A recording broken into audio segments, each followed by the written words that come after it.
Hi, this is Mike from Mike's Unboxing Reviews and How To, and today we're going to pretend it's 2012 and we're going to take a look at the GTX 660 Ti.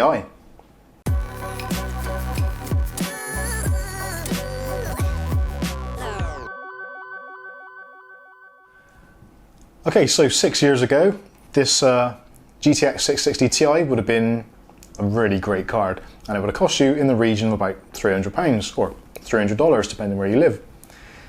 It's 2018 now, and a lot of time's passed, and there's a lot of newer, better graphics cards out there. But these things still can be bought for anywhere between £30 to £60 depending where you go and where you look. Now, I was lucky enough to pick these up on a Facebook group.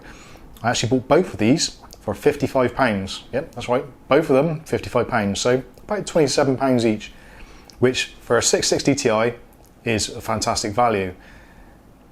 Which led me to think, how little do I need to spend to get the equivalent performance of something like a GTX970, which is my favourite mid-range card at the moment, especially value for money wise.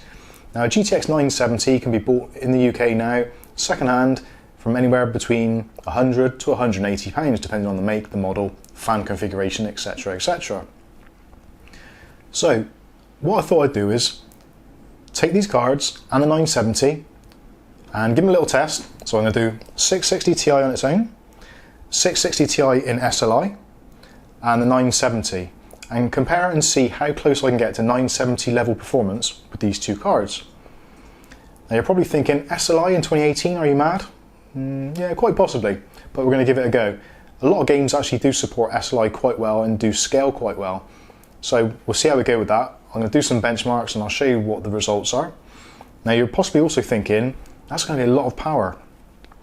Well, even if you take into consideration the price of two of these cards and, for example, a used 750 watt power supply with the appropriate connectors, power supplies such as this, which is one with captive cabling, which actually has a mass of cables, but does have our 4 required PCI Express graphics cards electrical connections.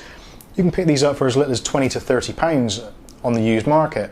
So worst case scenario, we say £30, £40 and another £40. So you're looking at just over £100 for a reasonably powerful setup. And if you don't need the power supply, if you've got one already, then it gets even better. So anyway, that's it introduced. Let's take a look at the results and see how close we can get to the GTX 970 with these two cards.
Okay, so hopefully those benchmarks have proved quite interesting actually. I was surprised at how close these cards can actually get to the GTX 970 in modern games, and also some benchmarks.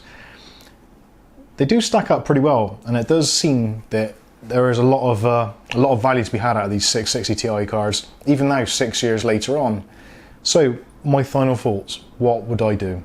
Well, personally, I like to save energy wherever I can, so I'm probably not going to recommend the 660 Ti combination if you can get a 970 cheap enough. But on the other hand, if you've already got a 660 and you're thinking of upgrading and you want to take it to that next level but you don't quite have the funds, then using these in SLI is definitely worthwhile doing, especially if you can pick them up for a bargain like I did. So that's been a little trip down memory lane to 2012 to see what these graphics cards can do. I hope you've enjoyed the video. If you have, give it a like. If you didn't, give it a dislike, but let me know in the comments what more I could have done or what you would like to have seen in this video.